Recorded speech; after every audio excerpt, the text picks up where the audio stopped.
এত কষ্ট করে বড় করার পরে এখন জিজ্ঞেস করছিস যে আমাদের জন্য কি করেছো? জানবি কি করেছি? জানবি? স্যাক্রিফাইসটা শুনবি?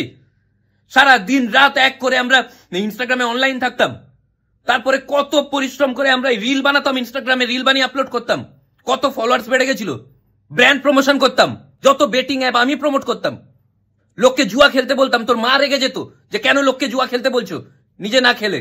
তারপরে আমি আর তোর মা মিলে জুয়া খেলতাম, রাস্তা ঘাট বাজার রেল স্টেশন বাস স্ট্যান্ড কোনো জায়গা বাদ দিতাম না, সব জায়গায় নাচতাম। বাজারে নাচতাম, কত রকমের ইললজিক্যাল কথাবার্তা বলতো লোক। একদিন বাজারে নাচছিলাম, জানিস কি হয়েছিল? একটা লোক এসে বলছে সরুন বাজার করব।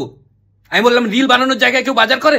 একদিন স্টেশনে নাচতে ভালো লাগছিল না বলে রেল লাইনের উপরে নাচছিলাম, দুটো সাদা জামা পরে লোক এসে বলছে যে সরুন সরুন ট্রেন আসবে।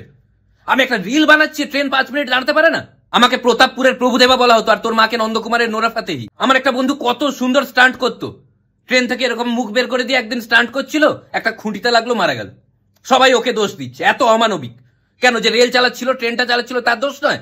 খুঁটি অত কাছ থেকে কেউ ট্রেন নিয়ে যায়? আমার আরেকটা বন্ধু স্টান্ট দেখাতো, যেখানে সেখানে ডিগবাজি খেত কোনো কারণ ছাড়াই। একদিন ডিগবাজি খেতে খেতে এমন পড়েছে ডিগ আলাদা বাজি আলাদা হয়ে গেছে। ধৈর্যের বাদ তো সেদিন ভেঙে গেল যেদিন আমি রোডের মাঝখানে দাঁড়িয়ে রিল বানাচ্ছিলাম, আর একটা বাইক এসে ধাক্কা মেরে দিয়েছিল।